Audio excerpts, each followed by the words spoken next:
Graça e paz. Olha só, falando ainda, de oração e cura física, um terço das curas do Novo Testamento fala do exorcismo de demônios.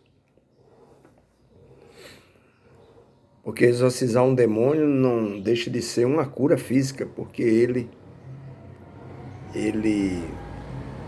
se apodera do corpo e a pessoa muda até o jeito de falar. Então a Bíblia, ela apresenta enfermidades como aflições causadas por Satanás, também. Também. A gente não tinha falado disso ainda. Então lembremos-nos do mal que Paulo sofria. E é designado um mensageiro de Satanás. Essa é a nomenclatura que se dá para aquele mal. Um mensageiro de Satanás.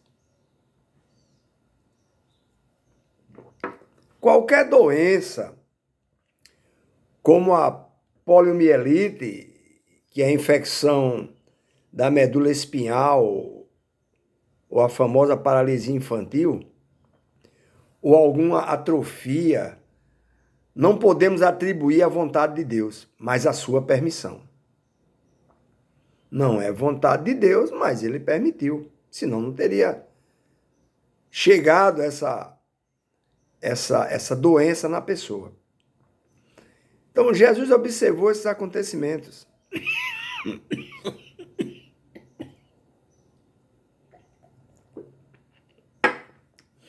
E os chamou de obras do diabo.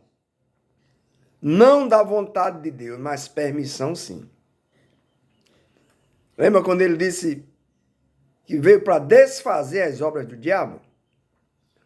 Então nós devemos usar os benefícios, preste bem atenção a essa parte, de uma coisa chamada graça comum de Deus.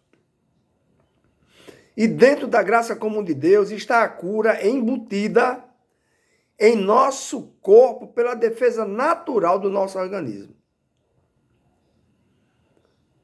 E o conhecimento médico que já foi descoberto vai se associar com essa defesa natural do corpo humano e vai nos ajudar a reverter uma enfermidade. Uma gripe, uma virose, uma dor de cabeça, gases.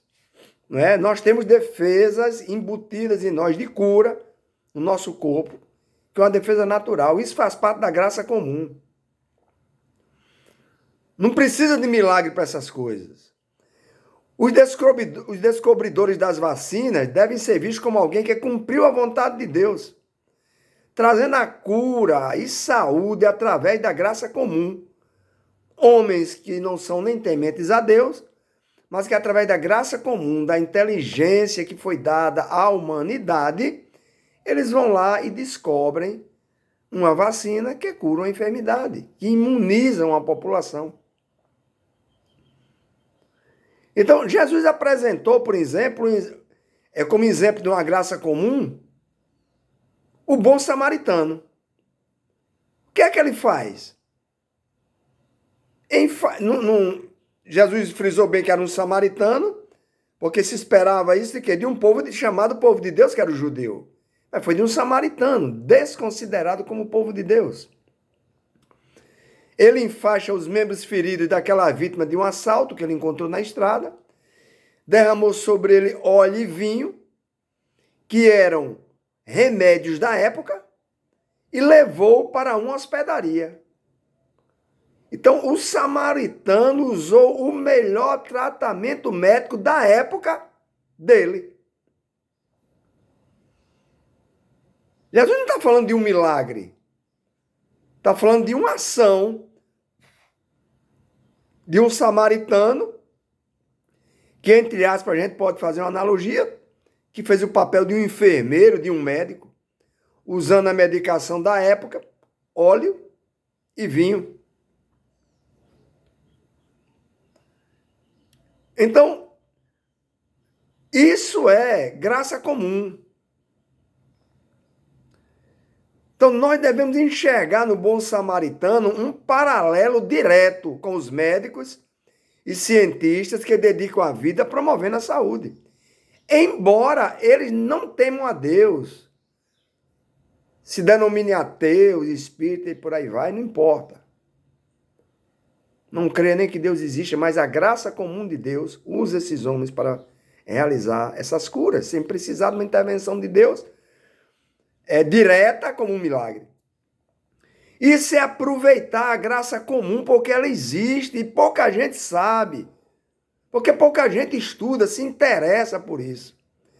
Os cirurgiões, por exemplo, eles dependem do sistema de cura do próprio organismo humano. O cirurgião abre uma pessoa e vai cortando, e os vasos vão sangrando, e vão cauterizando para estancar aquele sangue, e fazer aquela cirurgia. Uma pessoa aberta pode contrair uma infecção generalizada, como muitos até morrem. Mas o cirurgião está contando, por isso que toda cirurgia é de risco. Os cirurgiões dependem do sistema de cura do próprio organismo humano, que está embutido nele, que Deus colocou.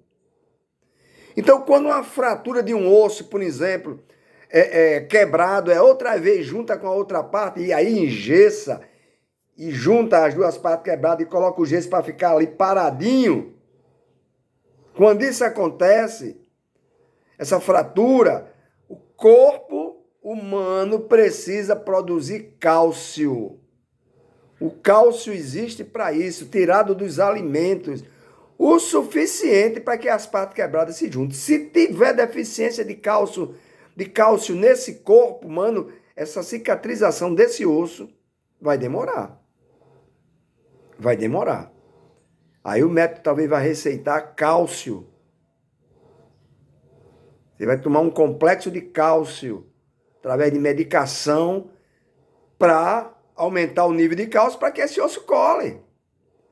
Então, se isso não acontecer, o trabalho do médico será em vão. Então, a graça comum faz com que a medicina atue dentro dessa defesa que está embutida já dentro de nós, através do médico. Se ela não atuar, o trabalho do médico é em vão.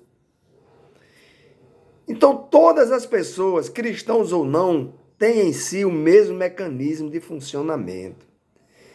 Assim como o sol que Deus faz brilhar sobre justos e injustos, assim também o mecanismo de colar ossos quebrados, cura ossos dos justos e cura ossos dos injustos. Isso é graça comum. Os reais objetivos da oração pelos doentes devem ser, primeiro, louvar a Deus pelo maravilhoso mecanismo de cura e recuperação que ele planejou e instalou no corpo humano. Em segundo lugar, orar pedindo que a graça especial de Deus se apodere da totalidade da pessoa humana e lhe confira, ou seja, lhe dê a capacidade de usar esse mecanismo natural do corpo humano em seu máximo proveito. Senhor, faz com que essa cirurgia, além de guiar a mão do médico, Senhor, faz com que o meu organismo, o meu mecanismo de defesa natural, através da graça comum que tu instalou na humanidade, funcione. Atue para que a cirurgia seja bem sucedida. Essa seria a oração correta. Em terceiro lugar, pedir que a igreja exercite sua fé, juntando e impondo as mãos que curam sobre quem precisa de apoio, fé, esperança e amor. Então, eu preciso estar preparado para a possibilidade de que a cura física talvez não aconteça. Eu preciso estar preparado para isso. O avental do apóstolo Paulo curava. Você vai encontrar isso lá em Atos 19, 11 e 12. O avental que Paulo trabalhava fazendo tendas era passado nos enfermos e eles eram curados. Paulo curou um manco de nascença e ressuscitou um jovem que caiu de uma janela enquanto ele pregava. Estava sentado numa janela numa parte alta. Paulo já estava falando, entrando pela madrugada dentro, e ele cochilou e caiu daquela altura e morreu. E Paulo foi lá, impôs as mãos sobre ele e ele voltou à vida.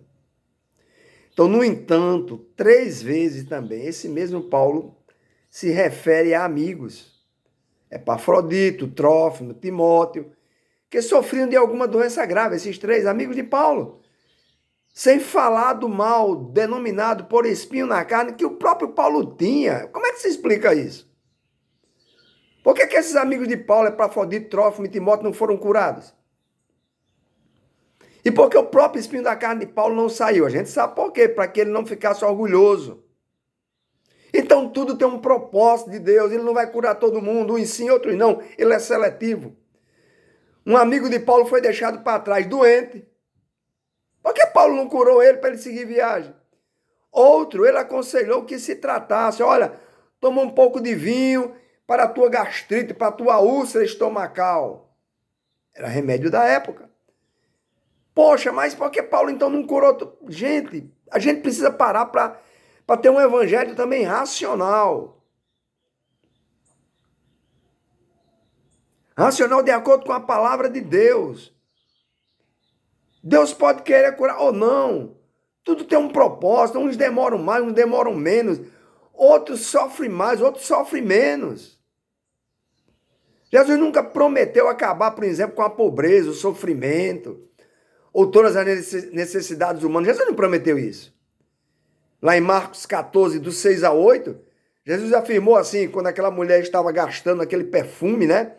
Com ele, ungindo os pés dele, derramou o perfume de alabastro sobre ele, perfume caríssimo, e alguém censurou. Jesus afirmou, porque eles disseram que podia vender esse perfume e dar o dinheiro para os pobres. Jesus disse, olha, os pobres sempre estarão no mundo. Ele já estava dizendo, eu não vou acabar com a pobreza, o céu não tem um projeto para acabar com a pobreza na terra. Os pobres sempre estarão aí, no mundo. E ele também afirmou, e vocês terão a oportunidade de ajudá-los. Quem tem mais, ajudar quem tem menos. Então Jesus anunciou um reino que valoriza os necessitados acima dos belos poderosos e dos autossuficientes. Os que estão dispostos a reconhecer sua dependência de Deus são os que não têm outra escolha. Outra escolha, depende inteiramente de um milagre. São os aleijados e os que sofrem. E os que cuidam também dos que sofrem. Precisam de um milagre. Aí, aquilo que é impossível aos homens é possível a Deus. Alguns pregadores, preste bem atenção, e aí eu vou dar um cascudo em todos eles, vão garantir que a cura está sempre disponível aos que acreditam. Se você tiver fé, não. A cura está disponível para aquele a quem Deus escolheu curar.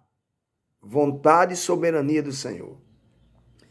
Se isso fosse verdade, que a cura está disponível, preciso acreditar, muitos nem envelheceriam. Envelhecemos e a redução da eficiência das células que levou cada um de nós, incluindo os que operam curas pela fé, vamos ter um encontro com a morte. E não há volume de oração ou jejum capaz de mudar esse processo. Amém? Vamos pensar nisso. Vamos tentar praticar. Deus abençoe você.